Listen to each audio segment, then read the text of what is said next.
сегодня с вами Лия Сергеева, Лото и наши сегодня гости с нами. Это народная артистка Республики Татарстан, актриса Тюза, педагог Казанского университета культуры и искусств Нина Калаганова. Добрый вечер. Добрый вечер. Спасибо, что к нам сегодня выбрались. Мы уже знаем, что Лото вы очень любите, и для вашей семьи такая достаточно знаковая игра, вернее, даже для вашей семьи и особенно для ваших внуков. Да.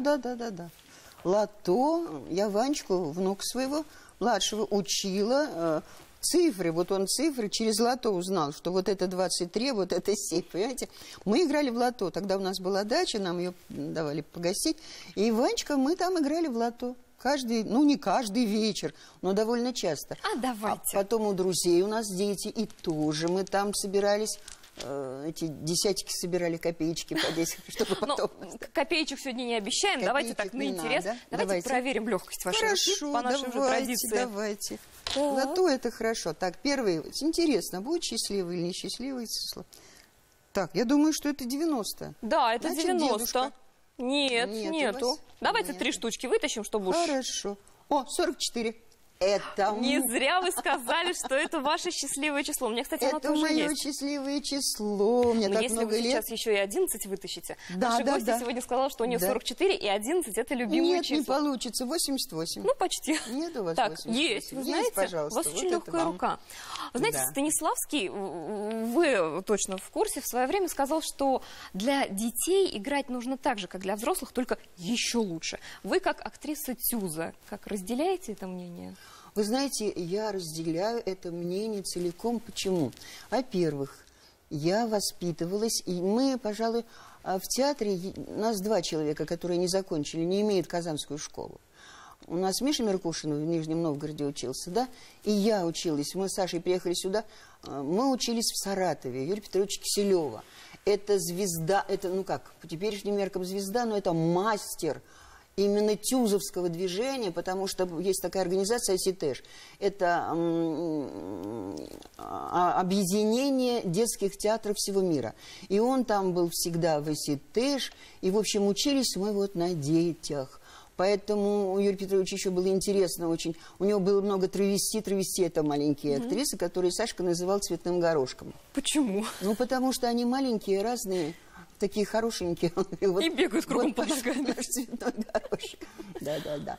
Вот, поэтому в Тюзе, и поэтому Ленечка Верзуб, который ставил в это время спектакль в Саратовском Тюзе, он увидел наши дипломные, а дипломные были замечательные. Это была «Висайская история», где мы и танцевали, и пели. Это был Бернстайн.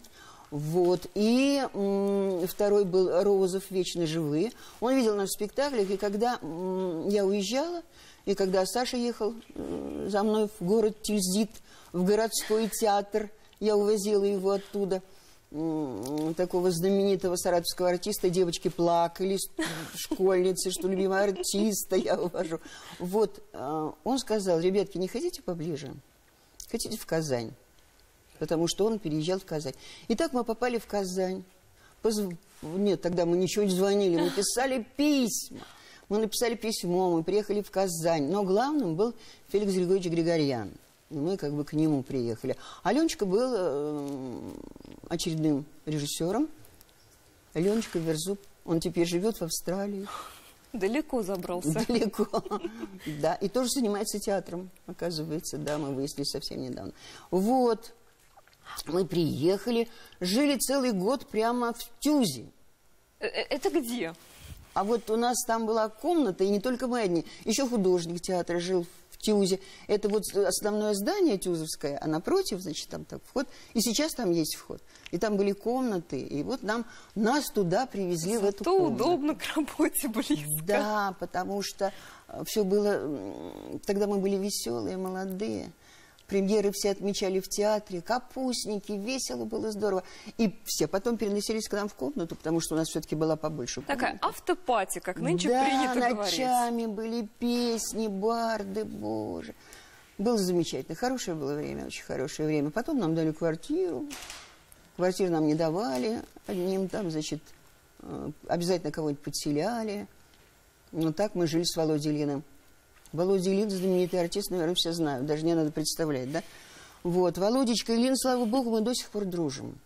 И до сих пор он очень помнит и Сашу, и нас. И Лен, когда училась в ГИТИСе, дочка моя, она была постоянно у них и смотрела фильмы, и читала сценарии. И, в общем, Володечка у нас необыкновенный человек. У вас ведь с супругом была удивительная история любви. Вот пусть пафосно прозвучит, а которые вот о таких историях книги пишут. Ну. Это я немножко уже разговариваю. Вы знаете, да, мы с Сашкой были подружками. Хорошее начало истории любви. Вот, у него были какие-то там влюбленности, у меня какие-то влюбленности. Какие-то мальчики, значит, за мной ухаживали. Какие-то девочки в него влюблялись, он в кого-то влюблялся, и мы дружили. И рассказывали друг другу. Да, и я переживала. У него была одна девочка такая странная, я думаю, бедный Сашка, что же там... Вы ее не одобряли? Все это... Нет, она мне не очень нравилась. А к 4-му курсу почему-то вдруг какая-то сумасшедшая любовь, совершенно сумасшедшая. Я не знаю. Я своим студентам, девчонкам особенно рассказываю. Девчонки, милые мои, хорошие, дай Бог вам вот пережить вот такой момент любви, когда дипломный спектакль. Мы на сцене Саратовского ТЮЗа, мы играем Елисейскую историю. Я стою за кулисами, я на выходе, я готовлюсь. Я не вижу, где Саша, и вдруг у меня начинают мурашки по спине ходить. Я понимаю, что просто Калаганов стоит рядом, сзади. Или я близорукая, я смотрю на тот портал, я не вижу его, потому что я без очков играю в спектакль. А он смотрит на меня, я чувствую, как он на меня смотрит. Мы прощались совершенно сумасшедшие, думали надолго, но ненадолго. Разъехались, а потом все-таки переженились. Да. Но, к это было очень давно. К сожалению, ведь эта счастливая история очень трагично и неожиданно закончилась. Да нет, вы знаете, так много было хорошего. Она, конечно, трагичная. Конечно, обидно. Конечно, до сих пор перехватывает немножко вот здесь, когда я вспоминаю Сашу. А я его не могу не вспоминать, потому что... Ну, это, пожалуй, я счастливый человек, но это, пожалуй, единственная боль, которая как бы до конца не проходит. Ну, не могу сказать, что я там болею этим, я с ним разговариваю, но... Ну, как-то, настолько мое, поэтому больно, конечно. Но так много было веселого и счастливого, потому что, боже мой, я вспоминаю, как я варила первый раз борщ. Меня учили артистки старшие. То есть вы уже на практике учились? Да, я ничего не умела. Борщ, и весь театр пришел этот борщ есть, понимаете. Потом учили какие-то там еще делать всякие вкусные вещи. Саша молодец, он очень хорошо готовил. Ленечка Насыров был у нас знаменитый художник. Кстати, Чиян до сих пор в Чияне рисуют как бы в его манере. Ленечка был замечательный художник. Он какое-то время был в нашем театре художником главным. Он когда-то сказал, мужчина должен мясо готовить сам. И Саша действительно мясо готовил сам, мясо и рыбу готовил. Ну, а я все остальное, там борщики, супчики, кашки, вот это было мое. Нет, все было хорошо и весело, и когда мы жили в ТЮЗе, и когда мы ездили на гастроли, и... Потом Ленка родилась, дочка. А тут начались проблемы, потому что раньше ТЮЗ ездил на гастроли в мае и в сентябре. И когда она была маленькая, мы ее таскали с собой на гастроли. А когда она пошла в школу... То как? Школа. И поэтому, значит, в мае приезжала моя мама из Ижевска, поскольку я ижевская, а Саша Саратовский. Вот. А в сентябре приезжал Сашин родители, мама с папой. Папа брал отпуск, и они были с нашей Леночкой. Ну, ничего, нет, было хорошо, так много. Весело мы очень жили. У меня почему-то такое ощущение... Мы и в театре-то у нас был хороший... То есть до последнего времени у нас так было весело в театре. А давайте мы вот про театр. Да. Тема очень интересная. Хочется услышать от вас, потому что вы с 70-го же года в ТЮЗе. Ой, да. Пока мы ненадолго прервемся на рекламу, вернемся очень скоро, дождитесь.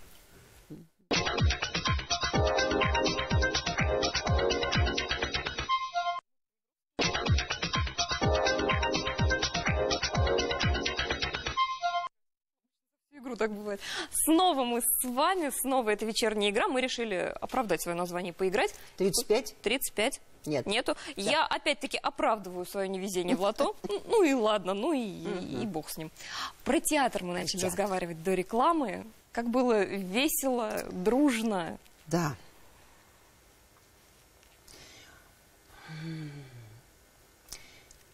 Знаете, сейчас очень трудно говорить о театре. Как? Ну как, нетрудно, конечно. Это мой театр, это мой дом. Я так много, так долго в нем работаю. Нас с Сашей очень много приглашали в другие театры, но мы как-то остались верны нашему саратовскому, казанскому ТЮЗу. Но было время, когда пришла молодежь в театр. Ушел один режиссер, ушел Григорьян, потом ушел Ленечка Верзуб, потом пришел Чигишев. Было совершенно замечательное время, когда был Цетлин, это был театр на подъеме. Мы тогда получили госпремию, мы тогда получили золотую маску. Все было чудесно. Работали днем и ночью, придумывали этюды. Борис Ильич очень лихо умел пользоваться тем, что ему приносили актеры. Складывал, как он говорил. Я говорю, как вы быстро делаете спектакли? Он говорит, ну, у меня большие карманы. Он складывал туда все находки, а потом их выдавал. Он умел это компоновать. Но он молодец, конечно. Вот. А потом какие-то начались так уже меньше. Когда приезжали к нам критики, очень такие именитые столичные критики, они говорили, качаловцам говорили, пойдите посмотреть через дорогу, это живой театр. А вы такой, как бы там, ну, в те времена у него было такое, не то состояние, которое сейчас, поэтому как бы какие-то претензии были. Мы жили весело, потом пришла молодежь. Пришли выпускники я все до Саратова сбиваюсь. Казанского театрального училища. Хорошие ребята, замечательные.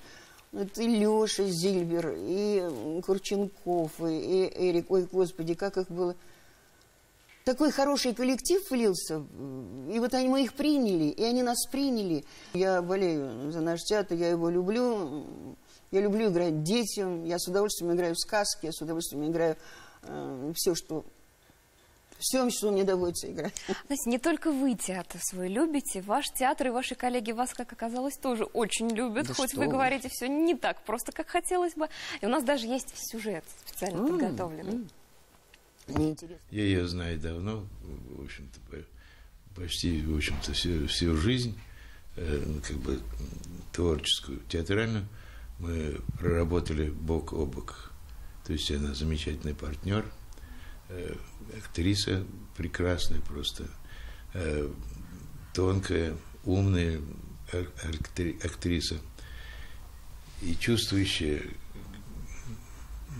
партнерша по сцене, буквально ловящая каждый нюанс движения души, игры, изменения малейшие, она тут же ловит и как бы тут же использует даже. Нина Ивановна – это мой педагог в Институте культуры. Я училась на ее курсе по специальности режиссер любительского театра.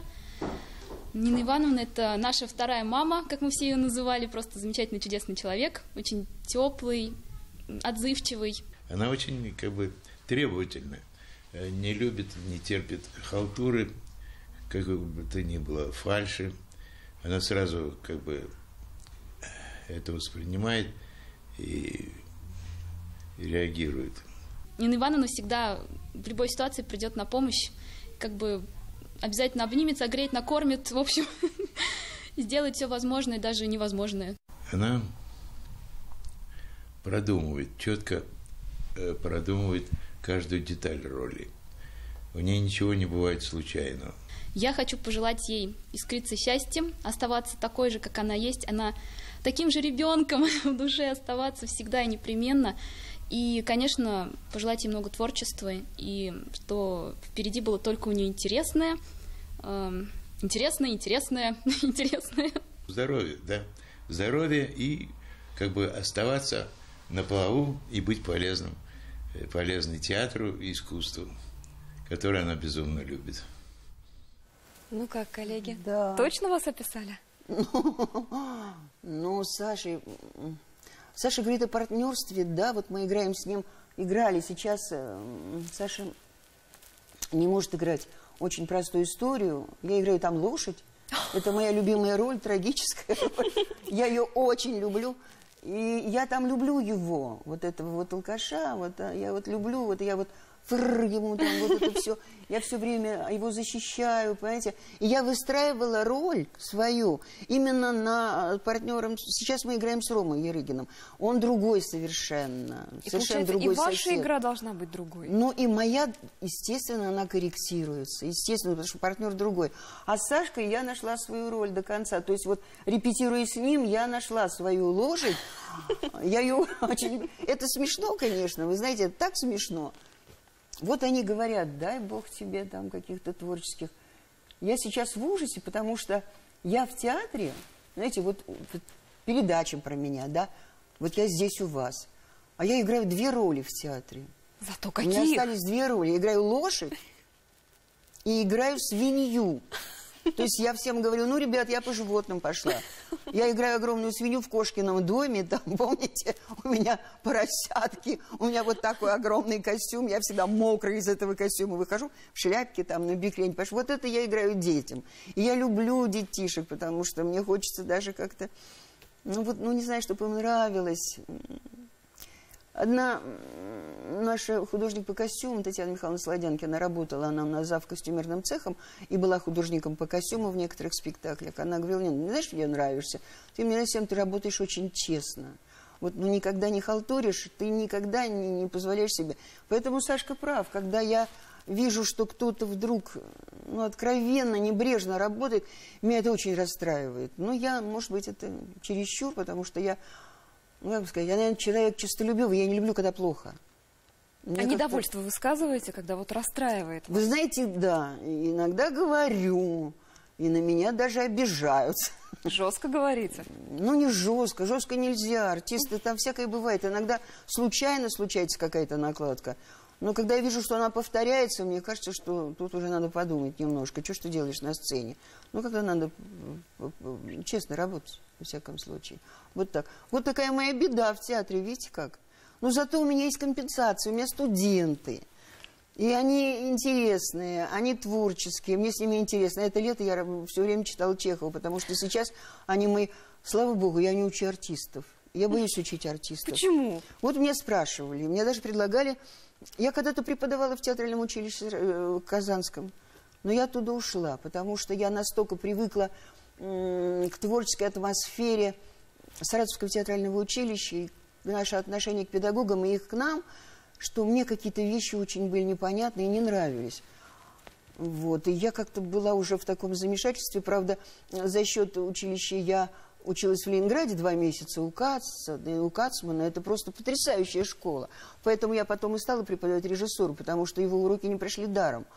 Когда меня пригласили преподавать режиссуру, когда я закончила институт, я закончила институт культуры тоже. Я там училась. И когда я пришла к Леночке Петрову на курс, он сказал, как я буду учить, она заслуженная артистка. Но ему объяснили, что она нормальная баба, она тебе еще поможет. Я действительно ему помогала в каких-то анализах, в каких-то там вещах. Вот. И, понимаете, Юрий Алексеевич Благов, светлая ему память, вот святой театральный человек. Он написал книги про качаловцев, про наш ТЮЗ. Боже мой, какой прелестный человек. Тоже нет уже его. Мечта не сбылась. Он очень хотел сделать театральный музей города, всех театров. У нас столько театров в городе. Мечта не сбылась, потому что Славутский сказал, нет, у нас будет свой музей. И, в общем, эта мечта заглохла. А теперь еще Юрия Алексеевича Благова нет. И он мне сказал, Ниночка, почему вы сомневаетесь? Идите, кто, если не вы? Ну, я, конечно, первый год каждому занятию, я готовилась, еще там придумывала, вспоминала лекции Кацмана.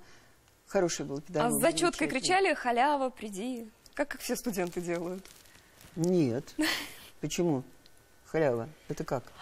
Видимо, вы были очень ответственной студенткой. Многие нерадивые студенты для того, чтобы облегчить себе зачетную жизнь в полночь, по-моему, это делается обычно, высовывают зачетку в форточку и кричат «Халява, приди». А что-то я такого не встречала. И мне студенты об этом не рассказывали. «Халява, приди», правда. Для меня открытие. Так преподавателям о таком обычно не рассказывают.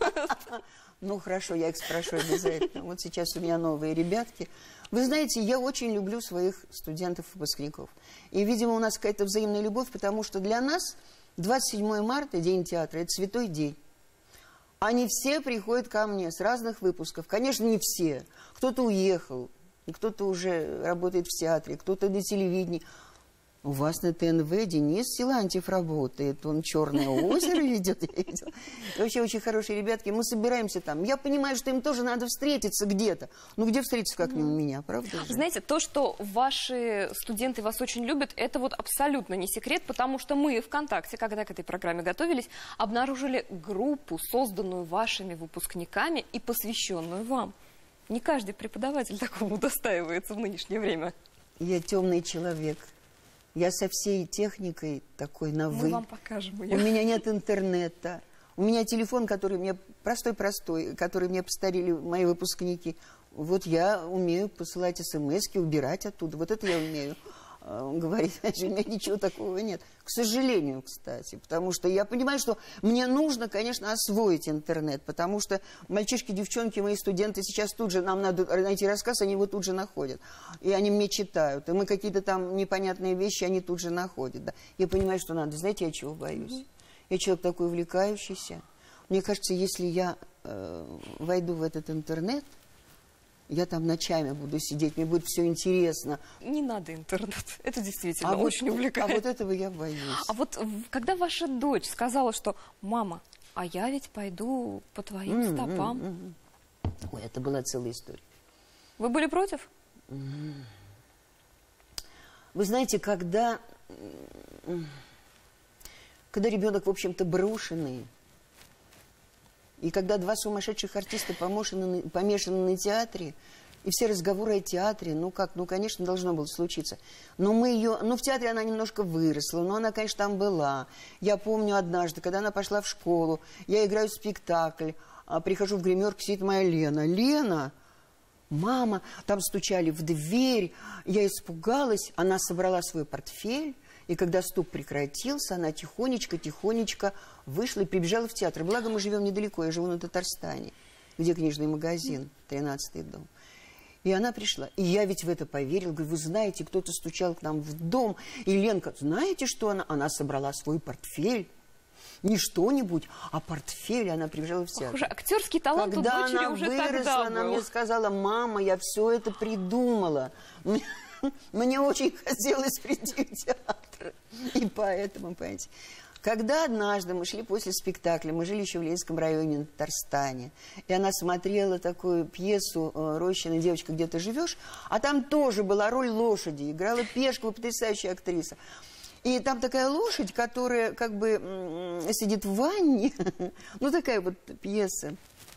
Она сидит, конюшня у нее была рядом с кинотеатром, с летним кинотеатром. И она вот смотрела эти фильмы, и вот она все это запоминала. И там, когда грустная мелодия, Саша Фаиновский играл, она говорила, что ж вы грустные такие. Даже в нашей королевской конюшне не было такой замечательной ванны. Вот такая была фраза глубокая. И мы шли домой. И она маленькая была. Школа, она уже здесь пошла, значит, ей было, может быть, 5. И она говорит, я хочу быть артисткой, я буду в театре. Мы, да, а что ты хочешь сыграть? И когда она сказала, я хочу играть лошадь, тогда мы успокоились, потому что если бы она сказала там какую-нибудь героиньку, голубую, 50-е. Вот она характерная актриса, очень хорошо играет Белотелову в «Женитьбе Бальзаминова». Все вот говорят, Ненка, так она замечательно у тебя играет. Ей не очень везет с репертуаром пока, и она переживает тоже жутко. Но у нее были совершенно замечательные роли. Ну, так вот. Она в Кирове, она закончила ГИТИС еще потом. Она в Кирове поработала какое-то время. Потом она вернулась сюда, показалась, ее взяли в театр, к нам. Цетлин ее брал. Отругал меня, потому что когда она показывалась, я сидела, я ж такой человек, и я что-то там сказала. Он сказал, я тебя выгоню сейчас отсюда, что ты мешаешь дочке показываться. Я такой человек. Они боялись меня, и Саша, и Лена. Правда, что вы ее редко хвалите, и ваша фраза, что если мне не стыдно, то это лучшая похвала. Правда? Да. Они всегда ждали, вот когда я приду, посмотрю, и вот они ждали, что же я скажу. И когда я говорила, мне не стыдно, значит, это хорошо. Но может быть, это плохо, может быть, я чересчур, может быть, надо было, наоборот, больше поддерживать. Я понимаю сейчас свои ошибки. Такой я человек, что же делать? Вот студентам, я к ним так осторожна, я так каждого там с их дурацкими характерами, особенно теперь студенты, боже, какие они разные.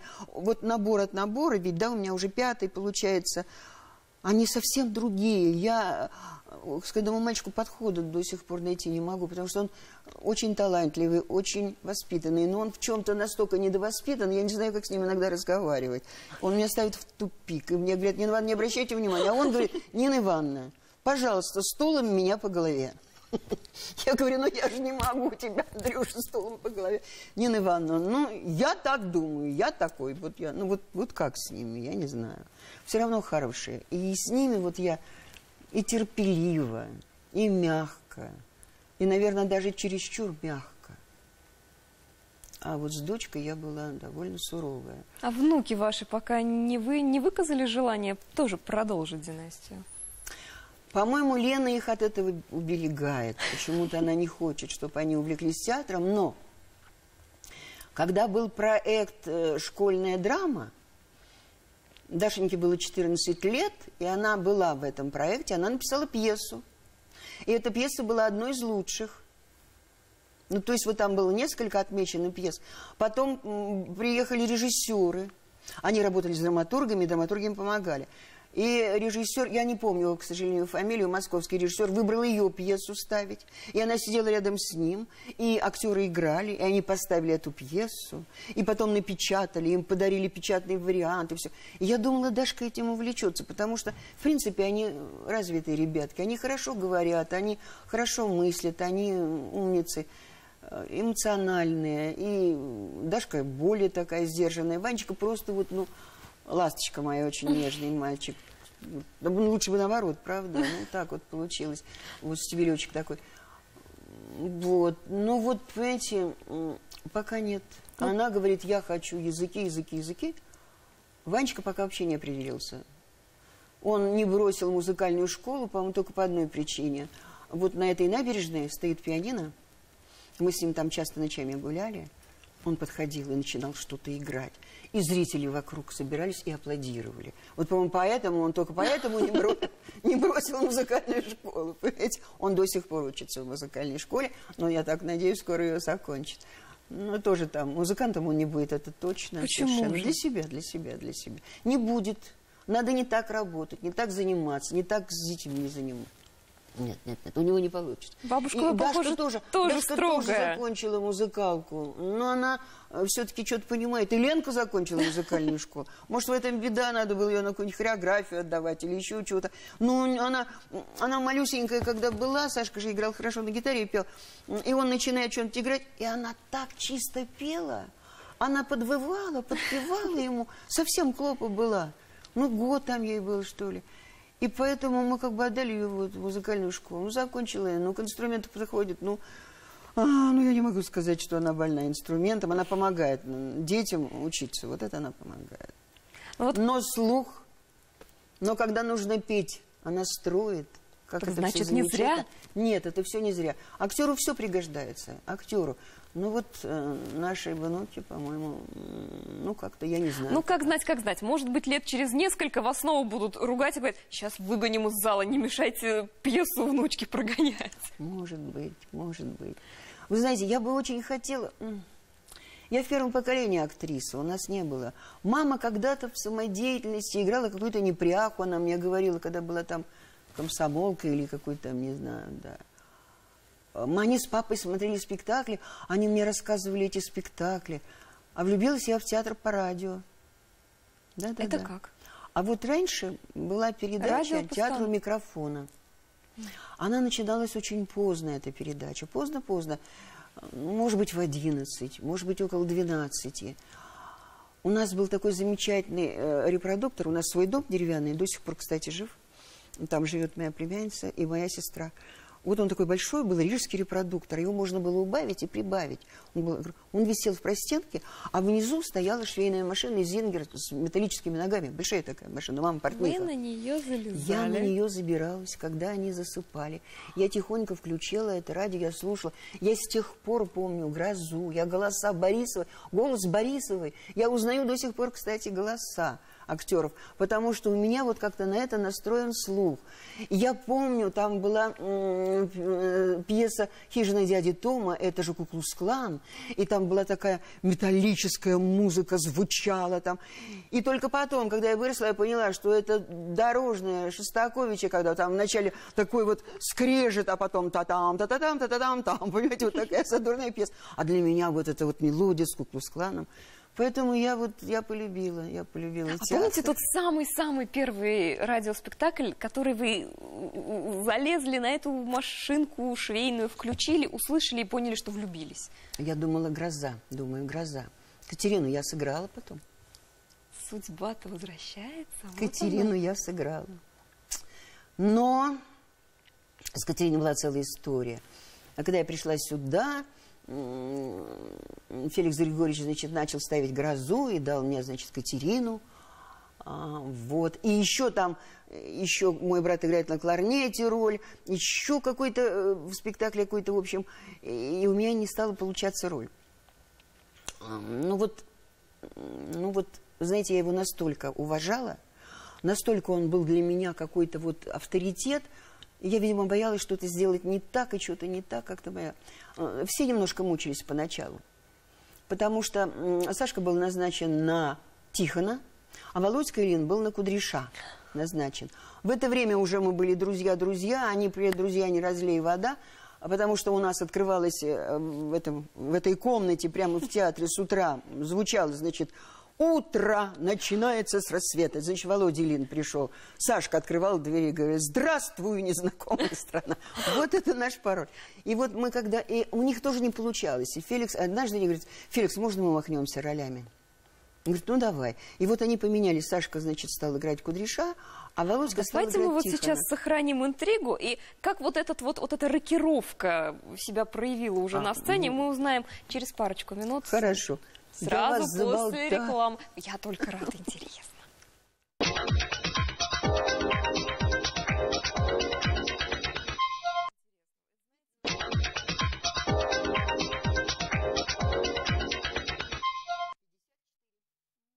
Нет, у меня тоже нет. Снова мы решили поиграть. Да. А давайте еще одну. Давайте еще одну. 38. Нету? Ну вот, не повезло. Ну ладно. Ну ладно. В следующий раз повезет. Да. Так вот, до рекламы мы начали о том, как поменялись ролями. Они поменялись ролями на репетиции. И когда Феликс увидел, как они играют, он сказал: так и будет. Потому что, скажу, Сашка, он вообще-то лихой такой был всегда. А Володька, вот он помогал старым актрисам чемоданчик поднести. Он всегда, извините, простите, был. Поэтому Тихон. И Тихон он играл совершенно гениально. Когда с Вовкой играл, он как Мочалов. Вот Мочалов, говорят, играл один спектакль гениально, а другой проваливал. Вовка не проваливал спектакль. Он выходил на сцену, говорил одну фразу и понимал, что у него не идет, он так просто подавал реплики. Но когда он был в ударе, он играл, все сбегали смотреть, как играет Ильин. Вот это был такой. А история была такая: у меня не получалась «Гроза». И я никак... это такая... тяжелая история. Не получалась роль. Так бывает. Не получалось. Феликс все время говорил: я ничего не понимаю. Но во мне сидела луч света в темном царстве. А он хотел совсем другую женщину. Она уже жена, она уже женщина. И вдруг любовь. И он сказал, он потом, значит, он объяснял, говорит: ты понимаешь, у Катерины талант любви. И ей обязательно нужно, вот понимаешь, она может... Тихон это вот муж. А вот она может разговаривать только с Богом. Вот он ей духовно равен. Но ведь она женщина, и поэтому она вот увидела другого человека, не как в этом году, увидела этого Бориса. И все, и всю любовь на него кинула, прям всю, вот понимаете, и потому все это случилось. Замечательный был спектакль. Я его не сыграла сразу. Я так мучилась этой ролью, что я просто потом заболела. Нет, я все-таки однажды, он назначил другую актрису, она, значит, вышла, и я подошла к ней и говорю: так, если я сейчас не выйду на сцену, мне надо из театра уходить. Она: давай, иди играть. И я сыграла сцену во «Враге», когда Борис приходит, она говорит: не трогай, на погибель ты моего пришел. Я сыграла так, чтобы все рыдали. И я тут же, вот выплеск этот, Феликс на меня наорал, сказал актрисе: как ты могла ей уступить свою роль.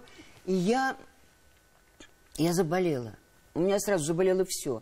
насморк, легкие, бронхит, там все-все-все. Я лежал. Он приходил и навещал, ну, когда ты поправишься?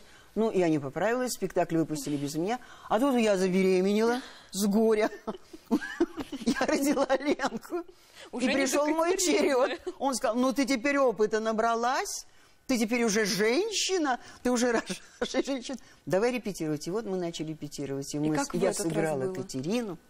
И к нам приезжала Марюся Кнебель смотреть этот спектакль. И говорила хорошие слова. А Ефремов говорил, у нас был, значит, Владимир Алексеевич Грушков, потрясающий актер, который был знаком с Левой Фармаковским, который когда-то работал в нашем театре, а потом с Ефремовым.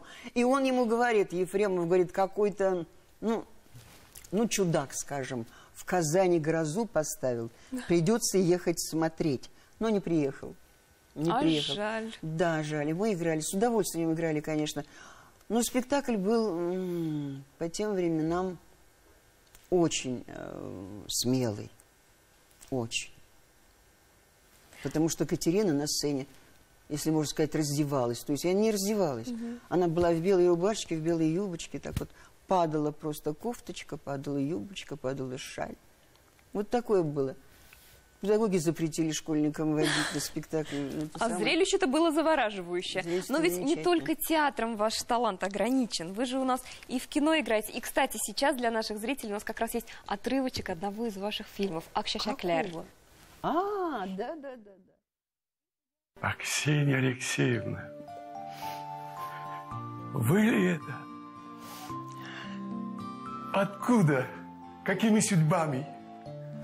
Я, миленький, я. Ну, садись. Ну, как там, Галина Петровна? Как поживает?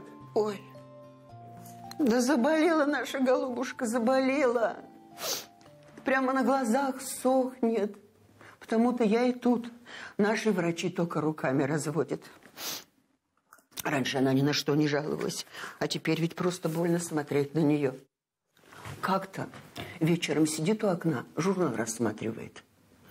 Я говорю, сумерки уже, ты чего глаза портишь? А она мне говорит, здесь, говорит, нашего Абузяра Гиреича статья напечатана. Ну вот, я собрала утром узелок, да и в дорогу, я теперь на пенсии, сама себе хозяйка. Она, конечно, не говорила, что хочет тебе показаться. Но я-то ведь вижу. Я-то ведь глаза-то вижу, не понимаю. В Москве-то к Феденьке заехала. Помнишь, рядом с тобой лежал Безруков? Конечно, помню. Ой, он теперь большой инженер. Угу. Он мне и говорит.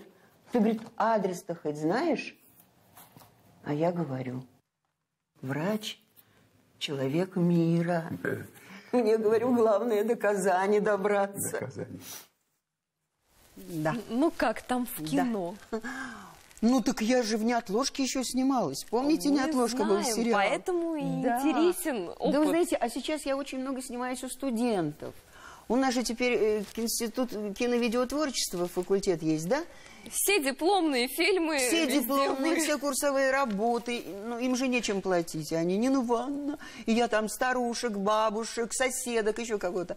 Ну, им нужна такая какая-то фактура, и я с удовольствием с ними работаю. А по ощущениям как? Потому что многие театральные актеры говорят, кино, Нет, вы это знаете, не живое. Это совсем другое, но я не знаю, может быть, мы в СЮЗе привыкли так работать, мы ведь не актеры, а актерычи. Потому что, вот как-то, я не знаю, у нас мало таких, которые, ну, как бы с собой любуются, там, голос подают, еще что-то. И все не натурально, не естественно. У нас какая-то другая школа в нашем театре. Она какая-то человеческая. Мы характеры создаем, людей. Мы заболеваем их болезнями, их... Ну, потому что иначе дети не поверят. И поэтому, когда пришли, вот, приехали режиссеры, и давайте, вот, Нина Ивановна, мы там с ним... Вот в «Неотложку» как он проверял. Ну, давайте там, вот у вас сына, вот это сноха, вам надо там... И он тут сказал, только не смотреть в камеру. Для меня было... Я не смотрела в камеру, я тут действовала, я тут говорила, я тут переживала. И меня ничего не смущало, то, что это камера. Поэтому, видимо, это меня их и берет. Потому что я ничего не переигрываю. В кино нельзя переигрывать. Нельзя чуть-чуть больше. Кино, оно ловит все прямо. И взгляды, и вздохи, и все на свете. И мне это нравится. Я бы с удовольствием. Мне кто-то говорил: Нинка, тебе надо вообще такая фактура, тебе надо в Москву подать, значит, заявку, пусть тебя все будут ловить режиссер. Ну, это, конечно, там глупость, конечно. Но, в принципе, да, оказывается, я очень фотогеничная. Мне так говорят студенты. И так говорят те, у кого я снимаюсь. Ну, вот к слову уехать в Москву, там, бросить здесь все. А это правда, в одном из интервью так проскочила даже не фраза, а больше мысль, что вы все-таки побаиваетесь ухода из театра. Это настолько большая часть жизни? Нет, я теперь никуда, конечно, из театра никогда не уйду. Мне кажется, я там помру, если меня не выгонят раньше. Если меня не выгонят... Ну нет, я не собираюсь помирать-то. Я хочу еще роли хорошие играть. Вот была роль, видите, хорошая, да уплыла, я вам рассказывала. К сожалению. Но она явно была не последняя, так что еще Ну, я будут. надеюсь, что, может быть, кто-то чего-то для меня еще и придумает. Может быть, я что-то... Мне мои студенты говорят: что же вы сами-то себя не поставите? Я говорю: ну как это я буду сама себя ставить? А есть роль мечта, вот которую прям вот голубая мечта, вот сыграть бы? Я не могу сказать. Мне кажется, я бы с удовольствием сыграла теперь Кабаниху и Васю Железнову. Потому что я человек такого, ну, немножко социального плана, да. Ну, как-то я... Но я люблю очень характерные роли. Боже, в сказках Борька Львович ставил какую-то сказку, я там матушку играла, я там царя на коленках, он у меня подпрыгивал, и я ему увидела в роли букв О много. И я окать начала, и у меня прям как... Боря Львович совсем недавно же приезжал, и очень интересный был эпизод. Боря, когда приезжает, всегда приходит к нам в театр, встречается с ребятами, скучает, наверное, немножко. Но потом он там такой известный, а тут мы его любим все, тоже бывает. Открытие фестиваля мусульманского кино. Меня приглашают как деятеля кино, вот из этой роли, понимаете. И еще был фильм вне конкурсной программе, девочка Алия Карудинова сняла про меня фильм, он называется просто «Калаганова». Он 13 минут. Но он мне очень понравился. Она снимала очень много, очень долго. Но она выбрала на 13 минут. И поэтому там нет ни соплей, ни вот этим тю-тю-тю-тю-тю. Там есть вот я, такая, какая и есть. Очень хороший фильм. Он мне очень понравился. Но она защитила диплом на отлично. Все говорили очень хорошо об этом фильме. Про меня чего-то узнал, кто что не знал. И вот меня пригласили. Красная дорожка. Я в красивом платье, которое летит серое, потом все восхищались в интернете, какая я красивая. Зонтик надо мной. Я вступаю на красную дорожку и вдруг слышу: Нина Ивановна Калаганова, народная артистка Республики Татарстан, жена гениального артиста Саши Калаганова, мама потрясающей актрисы, дочки Лены. Я думаю: боже мой, я иду по красной дорожке, меня приветствуют, я всем улыбаюсь, думаю: ну кто мог вообще про мою семью говорить на красной дорожке? Подхожу, это Боря Львович.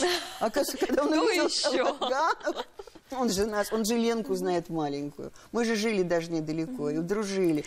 И Сашка, и поэтому я говорю: Боря! Но ему не до меня, потому что меня... У нас сегодня, конечно, получилось не 13-минутный фильм получился. У нас сегодня программа Калаганова. Спасибо вам большое за сегодняшнюю беседу. По-моему, это хорошая передача, когда приглашают людей, их разговаривают. Я-то, правда, болтушка. Остальные, наверное, поприличнее, чем я, говорят и рассказывают. Вы замечательный рассказчик. Спасибо вам большое. Это была программа «Вечерняя игра» на ТНВ. Смотрите нас.